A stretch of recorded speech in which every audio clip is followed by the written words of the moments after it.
Welcome to IO Sterile Processing. I am so glad you guys made it. Look, I have some good stuff for you, but of course I think it's good. I made it.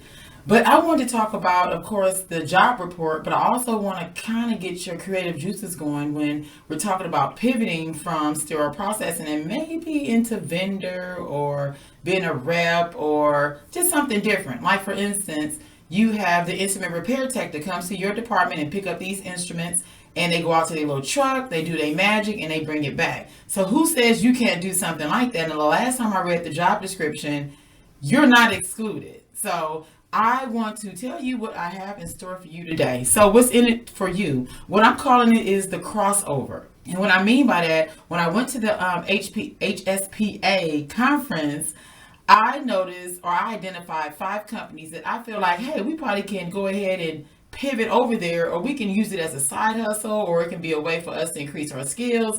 But I really feel that when I look around my department, I see a lot of industries or companies that are making a great bit of money off of our department, and I think it's opportunities for us to do the same because we're the end user, and of course we know exactly what the pain points are when it comes to these products and what we endure when we have to interact with perhaps reps or vendors who really cannot answer the questions we need to have answered because they're more too in the sales part of things.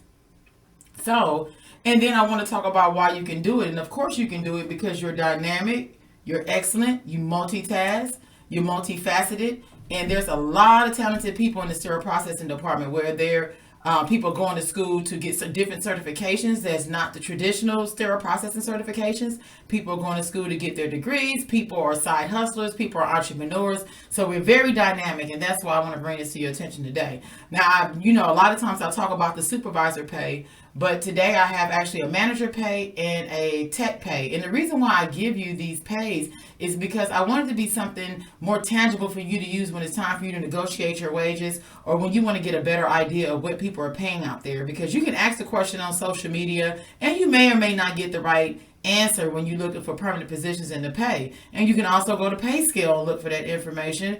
And I don't know who put that information in there, but we're going to the source with this information.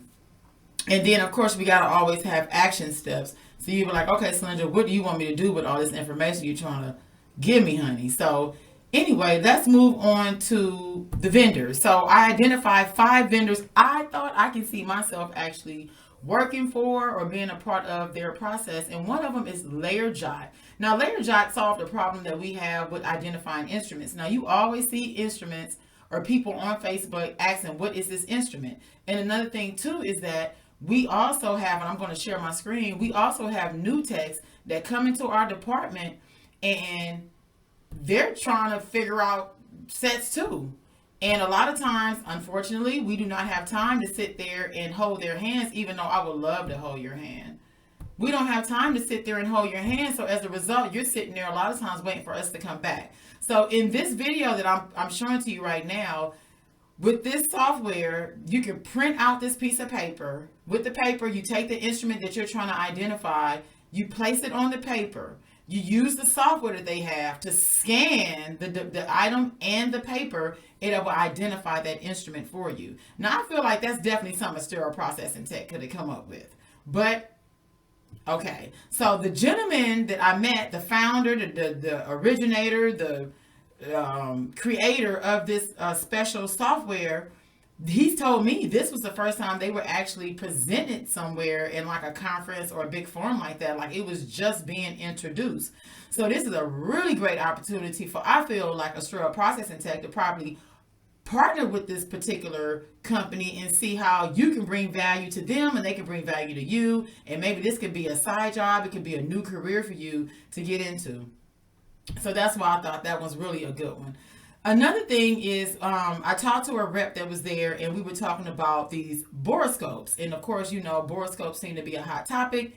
And he was saying that, girl, he was like in this, he didn't say girl, but he said, he doesn't know what's going on or who said what to who, but he said they cannot keep these boroscopes on the shelf. And they have the boroscopes that are, different price ranges where it hooks up to your computer at your workstation, or it has a computer, it has a monitor already on it. And the beauty about one of his devices that he talked about is that it's waterproof, so it can be in decon where they should be anyway, because they need to check those instruments before it makes it to the prep and pack side anyway, because if it's dirty, then you compromise my whole entire workstation with this dirty scope you sent through from decon.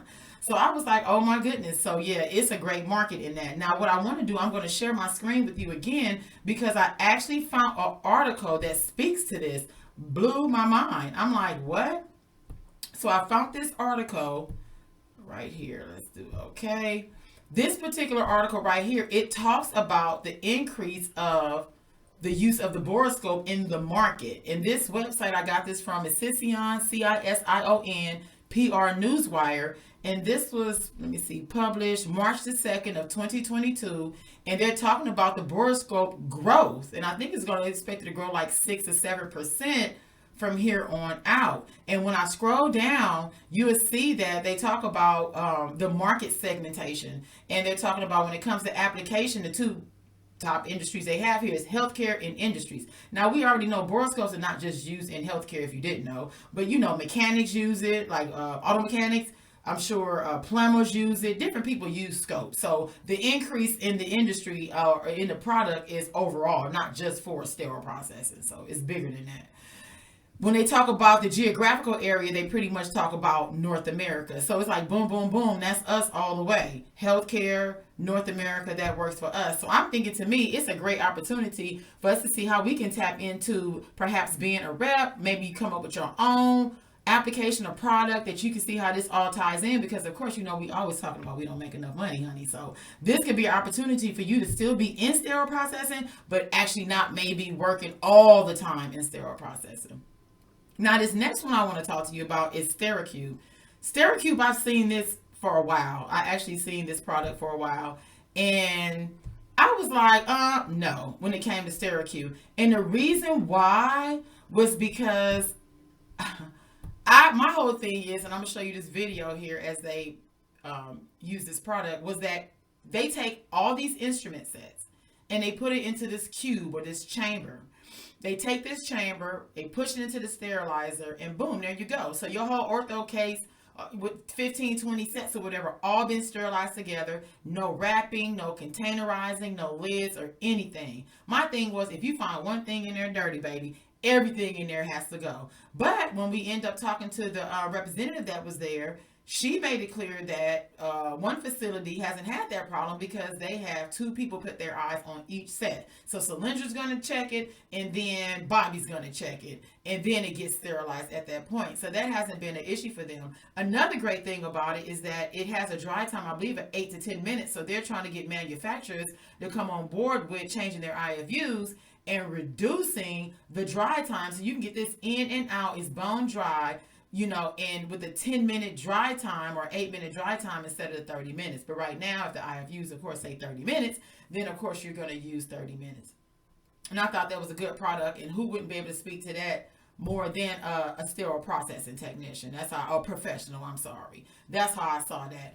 There's another one with SurgeMed. Now, SurgeMed was interesting because SurgeMed is like an umbrella, and then it encompasses all these other companies. And let me see, SurgeMed, what I liked about them when I went to their booth there, they had this product called What the Fog, and I was like, what the what?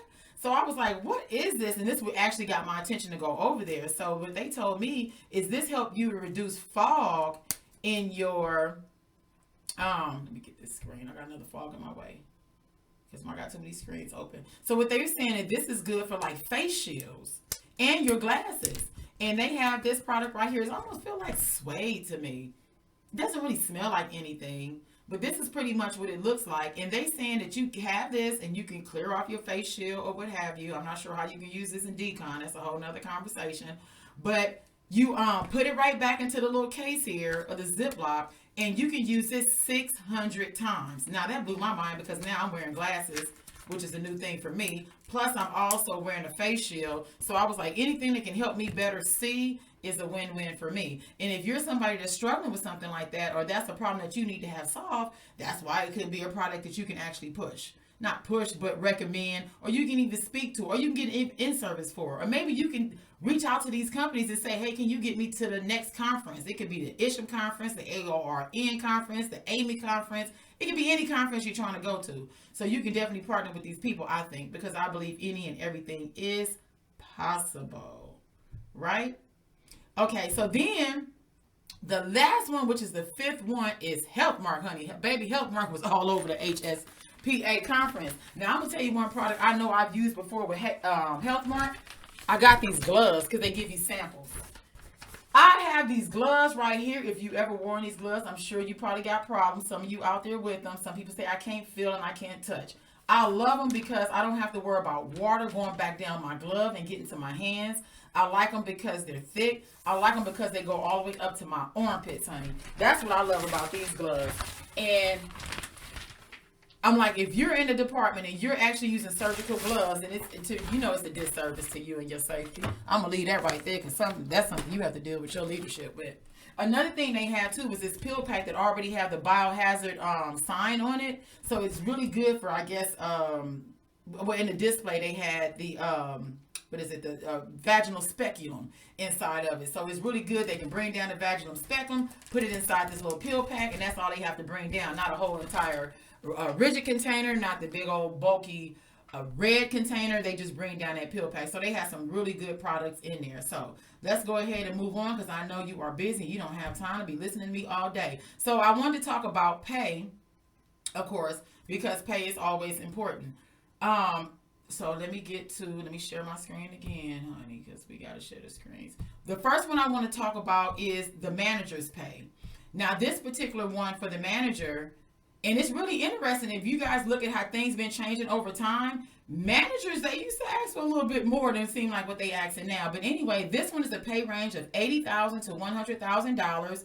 This is at Cantel Medical in Pomona, California. You know, Pomona's expensive, but whatever. Experience, less than 5 years experience. So that could actually count a few people in. Another thing I found out interesting here is you just need a high school diploma. Education is under degree, and then required experience. They like, okay, well, we can trade in maybe the bachelor's degree for depending on how many years experience you have. And they even said here that if you don't even have your certification at point of hire, they're giving you 12 months to get your certification. And we're talking about a manager, which blew my mind. I'm like, okay, so it seemed like it's a great need for a manager out there. But guys, go out there and get that CHL, because you have a lot of people not getting these additional certifications because the place they're working at is not paying them. But that doesn't mean that somebody else would not pay you. So sometimes you have to get outside of your head and get outside your comfort zone and saying, you know what, I'm going to go get me a job somewhere else. So you can go ahead and get to the money. Stop complaining about not getting paid, but you don't want to leave or you don't want to go nowhere because you like your coworkers. Your coworkers can't help you pay your bills. All they can do is sit up there and complain with you. Okay, so last but not least, this is a sterile processing tech. This one is in Lexington, Kentucky. Now, this one is an interesting one too, because this one, oh my goodness, no, it didn't log out on me. Okay, I'm gonna pause this video. I'm gonna log back in and show it to you.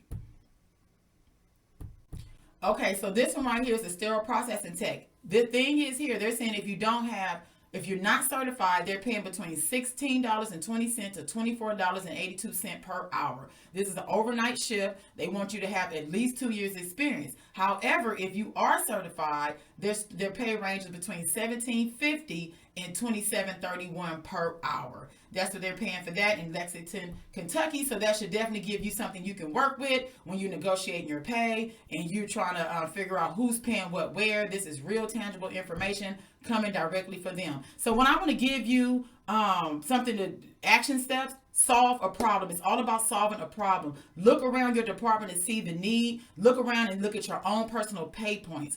What are your pain points? What things could happen in your department will make your job easier or easier for somebody else? Can you create something? Can you partner up with somebody else? Can you partner up with me with my nonprofit, baby, because I need some help? Can you join a group or a team that are solving problems? You do not have to do a lot of stuff by yourself. You can start networking. You can start talking to people. You can reach out to me. Stop being afraid. Get outside of your comfort zone. Stretch yourself a little bit. It will be okay.